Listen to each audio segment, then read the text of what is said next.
रात के 9 बजे पति ऑफिस से घर आया।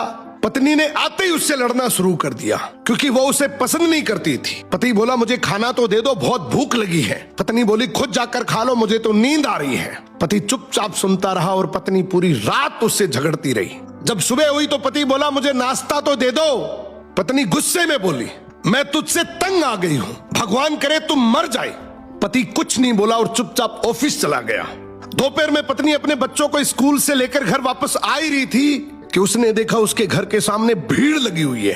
वो घबराकर पास गई तो देखा उसके पति की लाश घर के सामने पड़ी हुई है। उसके ऊपर कयामत सी टूट पड़ी। मन में सन्नाटा छा गया।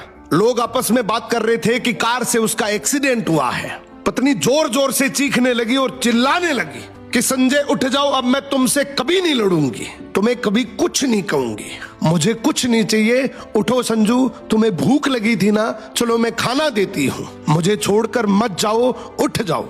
लेकिन संजय कैसे उठता, उसे तो उसकी बद्दुआओं ने मार दिया था। संजय के जाने के बाद पत्नी को दुनिया का असली रंग नजर आने लगा। रिश्ते बदलते दिखने लगे। उसके अपने उससे मुंह मोड़ने लगे। लोग उसे गंदी नजरों से देखने लगे। कुछ ही दिनों में उसका घर भी उससे छीन लिया गया। जो हिस्सा उसका बनता था ससुराल वालों ने उसे दे दिया। पति के मरने के बाद पत्नी को एहसास हुआ पति जैसा भी हो, चाहे पसंद का हो या नापसंद का, लेकिन वो औरत के सर का ताज होता है। अगर इस बात से सहमत हो तो कमेंट में यस टाइप करना।